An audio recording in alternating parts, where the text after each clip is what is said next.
आज की इस वीडियो में हम 1757 से लेकर 1857 के बीच की कुछ महत्वपूर्ण घटनाओं का अध्ययन करेंगे। 1757 प्लासी का युद्ध। 1600 ईस्वी में ईस्ट इंडिया कंपनी भारत में व्यापार करने के उद्देश्य से आई थी। ब्रिटेन की महारानी एलिजाबेथ प्रथम द्वारा ब्रिटेन के व्यापारियों का एक समूह था, उसको 15 वर्षों के लिए भारत के साथ व्यापार करने का एक अधिकार दे दिया था।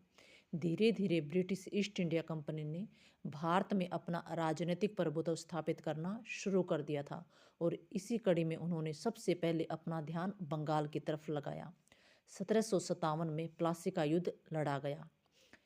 यह युद्ध बंगाल के नवाब सिराजुद्दौला व रॉबर्ट क्लाइव के बीच में लड़ा गया था, जिसमें रॉबर्ट क्लाइव जीतता है और सिराजुद्दौला युद्ध स्थल पर मारा जाता है।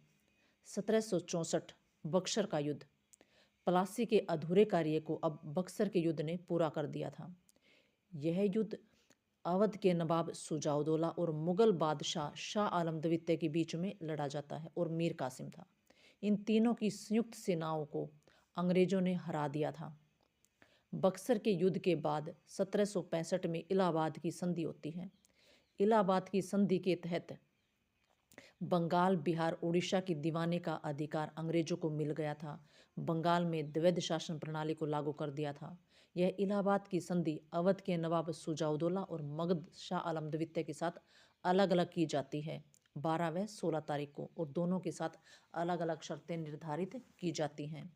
1784 का पिट्स इंडिया एक्ट।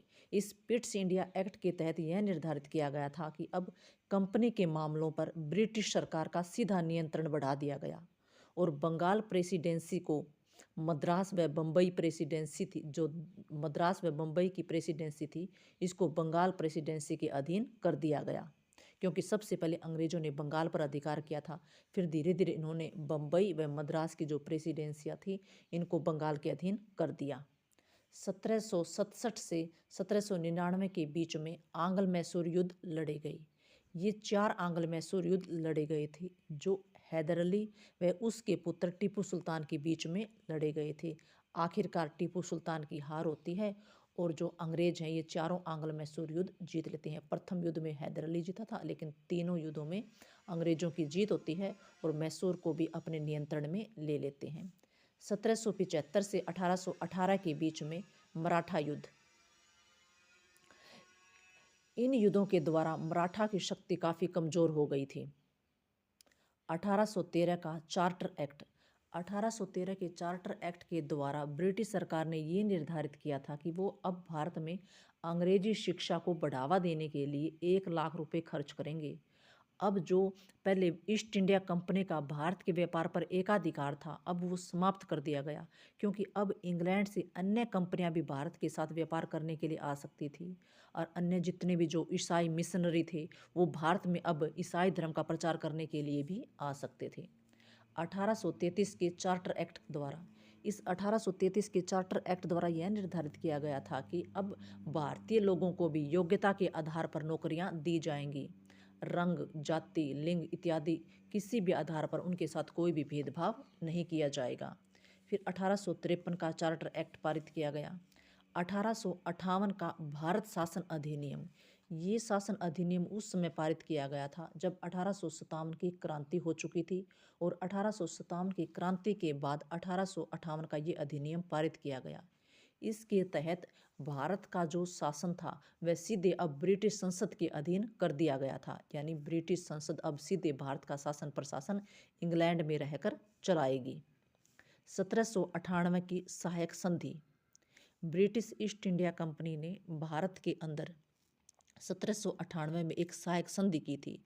उनका मेन उद्देश्य यही था कि वे येन केन प्राकेण भारत के राज्यों पर अपना प्रभुत्व स्थापित कर ले। सबसे पहले उन्होंने प्लासी के युद्ध द्वारा बंगाल पर विजय प्राप्त कर ली। 1775-18 में मराठा युद्धों द्वारा 3 मराठा युद्ध लड़े और मराठों पर अपना अधिकार स्थापित कर लिया। फिर मैसूर 4 मैसूर युद्धों द्वारा मैसूर पर अधिकार स्थापित कर लिया। धीरे धीरे इन्होंने भारत के जितने भी जो राज्य थे, देशी नवाब थे, उनको अपने नियंत्रण में ले आए। अपने नियंत्रण में लाकर उन्होंने वहाँ पर जो है अपना एक रेजिडेंट्स नियुक्त कर दिया। जो ये जितनी भी जो देसी रियासत थी, ये दूसरे राज्यों के साथ अंग्रेजों की बिना अनुमति के संधि या युद्ध नहीं कर सकते थे। उनको अपनी सेना समाप्त करनी पड़ती थी। अब अंग्रेजी सेना ही इनकी सहायता करेगी। ये सहायक संधि के कुछ प्रावधान थे। 1848 से 1856 में लॉर्ड डलहौजी की लैप्स की नीति। इस लॉर्ड डलहौजी की लैप्स की नीति के द्वारा यह व्यवस्था की गई थी, यदि किसी भी भारतीय शासक के अगर कोई उसका उत्तराधिकारी ना हो तो वह शासक किसी को भी गोद लेकर अपना उत्तराधिकारी नहीं बना सकता था। उसे अंग्रेजों से आज्ञा लेनी पड़ती थी। अंग्रेज आज्ञा दें या ना दें, उनकी मर्जी थी। 1857 का विद्रोह। 1857 का विद्रोह अंग्रेजों व भारतीयों के बीच में लड़ा गया था। 1757 से लेकर 1857 के बीच में अंग्रेजों ने भारत में रहकर जो भी भारतीयों का सामाजिक, आर्थिक, राजनीतिक, धार्मिक जो भी शोषण किया था, उन शोषण का परिणाम था कि 1857 का विद्रोह हुआ।